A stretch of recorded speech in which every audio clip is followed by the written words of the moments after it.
Hello everyone. Welcome to the final lecture in Unit 1 in our series on political science. This last lecture is going to be on Karl Marx, and in particular we are going to look at Karl Marx just like Locke was a rebuttal to Hobbes. Marx represents in many ways a rebuttal to Adam Smith. He is born approximately 30 years after Smith dies. So they're not contemporaries, but they're almost contemporaries. Unlike Smith, however, he lives through an age of industrial capitalism that is profoundly different from the capitalism described in Adam Smith. He's known predominantly for his collaboration with Friedrich Engels, and he dies in London in 1883.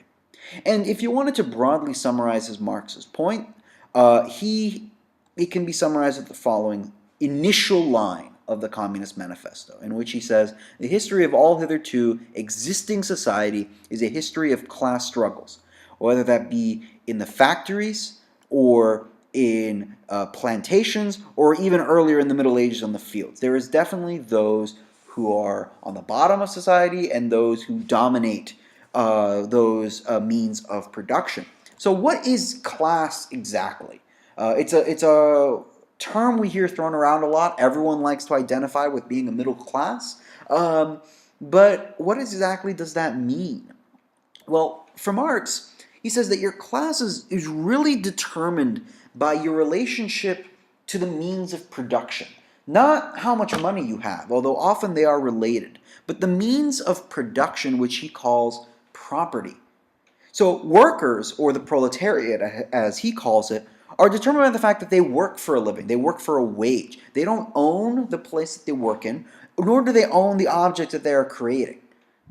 But at the same time, you have owners, or the bourgeoisie, who are determined by the fact that they own the factories and the businesses and the stuff that is produced there. So, for example, think of a factory, right, that makes cars. The workers who build those cars are members of the proletariat. They don't own the cars that are being produced. They don't own the building. They're just getting they're getting paid a wage to build those cars. Whereas the owner doesn't do much of the work and yet is able to own the factory and the businesses and the products being made that are produced by the proletariat. And so when we talk about class struggle, you have to understand that for Marx, this is not just a political reality. In fact, it's a way to understand history, politics, and most importantly, economics. And we're going to look at all three in this lecture. Now, if you guys remember, Adam Smith argued that a good political economy proposed to enrich both people and sovereign.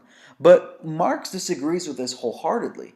He says that the political economy only exists to enrich the class that is currently controlling the government. He says that the executive of the modern state is nothing but a committee for managing the common affairs of the bourgeoisie.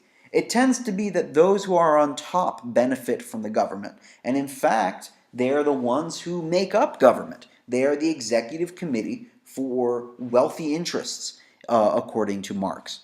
He says, our epoch, the epoch of the bourgeoisie, possesses this distinct feature. It's simplified class antagonism. Society as a whole is more and more splitting into two great classes directly facing each other, bourgeoisie and proletariat.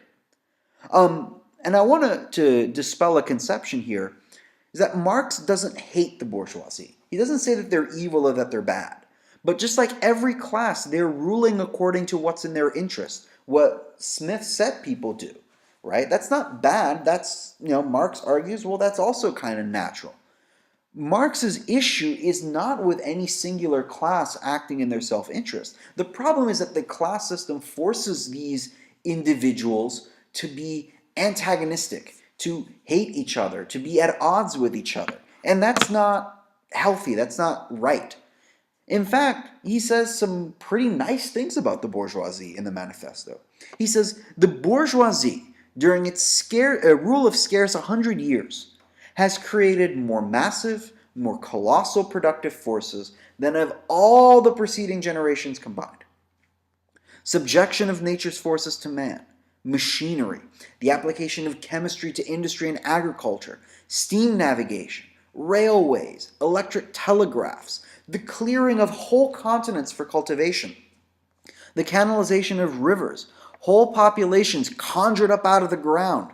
What earlier century has had even a presentiment that such productive forces slumbered in the lap of social labor? He says that the bourgeoisie have done more to change society. In 100 years, have unleashed more productive forces than all of human history put together. In the 100 years of the Industrial Revolution, they did more to change society than all of human history combined. That's a big statement. But there's a problem. What happens to those who don't control the means of production? What happens to those that are not on top? Just as the bourgeoisie developed capital, in the same proportion, the proletariat, the modern working class, developed. A class of laborers who live only so long as they find work, and who find work only so long as their labor increases capital. These laborers must sell themselves piecemeal, are a commodity, like every other article of commerce, and are consequently exposed to all the vicissitudes of competition and to all the fluctuations of the market. What he's saying is their labor is a good, a service just like any other good or service, and it is dictated by the invisible hand. And so the more people looking for work, the worse off everyone is, and things get worse because they must always sell their labor, and their labor is only required as long as it increases capital. It's very unstable to be a worker in a capitalist society. He says the distinguishing feature of communism is not the abolition of property, it's the abolition of bourgeois property. Bourgeois private property, and understand he means means of production here, is the final and most complete expression of the system of producing and appropriating products that is based on class antagonisms, on the exploitation of the many by the few.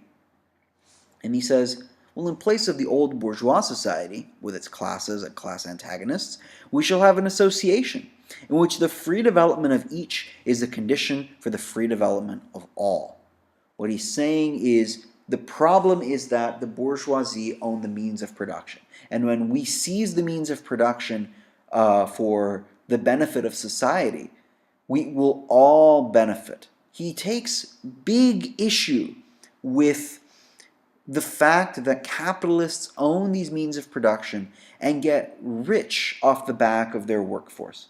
Now, there is more to Marx, and I highly recommend that you watch the other video that I've attached to this class by the School of Life that really gets into all of the more nuanced approaches to Marx. But I did want to move on and talk about the German ideology. Because the German ideology is Marx's second book, in which it contains his historical analysis, where the political ideology is written up in the manifesto, the Communist Manifesto, and its economic analysis is written up in Das Kapital. The German ideology is more his historical analysis and contains words like real, definite, empirical, actual, and development, because what he's trying to do is discuss history in his mind as it actually is, not based on the ideas. What he says is the premises from which we begin are not arbitrary ones, not dogmas, but real premises. They are the real individuals, their activities, and the material conditions under which they live, both those which they find already existing and those produced by their activity. He says that we need to look at the way man actually lives, not the way man thinks about his condition. In fact, he says that the real conditions of man, his class struggle, his position in society, is structure. And from those conditions comes the superstructure, man's ideas surrounding his condition. So let me give you an example. Let's look at the previous thinker, Adam Smith. A traditional view of history would say Adam Smith writes about capitalism, and then government officials would read that and say, this is a good idea, we should do this.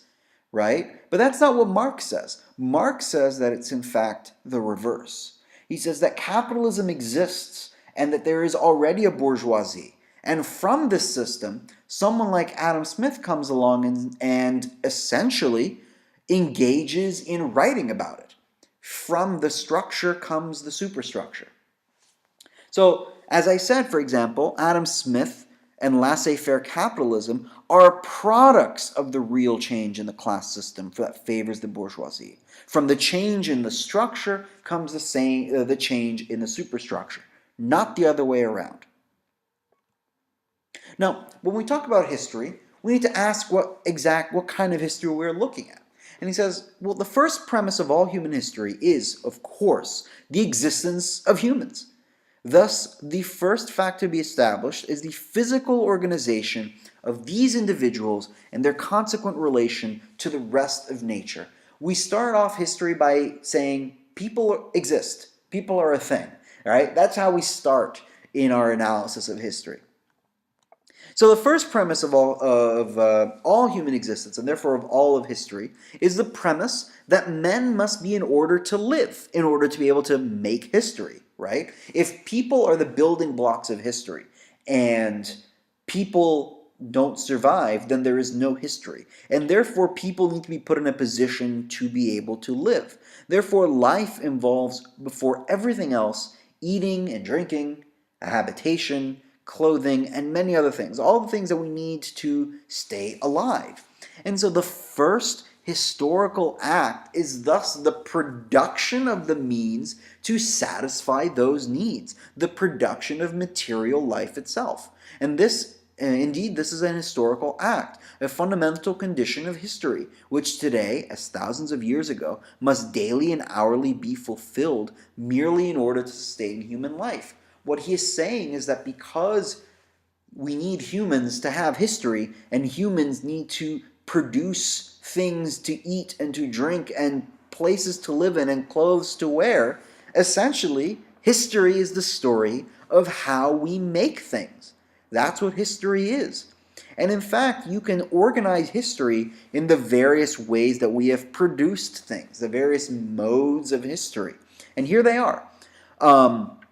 For Marx, this is both a view of history and a view of the future. He says that, think prehistorical production. The first mode of history is prehistory, cavemen, right? Or as he also calls it, early communism.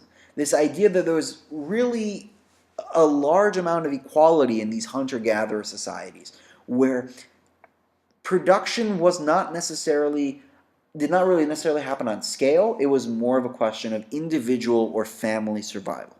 The move to ancient production during the agricultural revolution is what we think of when we think of the great societies of Rome and Egypt and Greece and India and China, all based on agricultural society, predominantly done through the use of slaves as well. Don't forget that.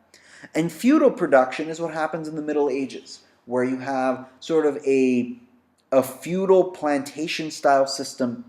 This includes both the American South, prior to the Civil War, but also in the Middle Ages you have sort of feudal peasants producing not just agricultural goods, but cash crops for their lords.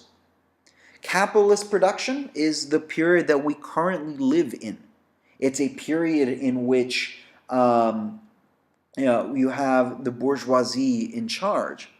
After which comes socialist production, where he says the workers will seize the means of production. That's his prediction. But even that is just a step on the way full circle to true freedom, to true equality.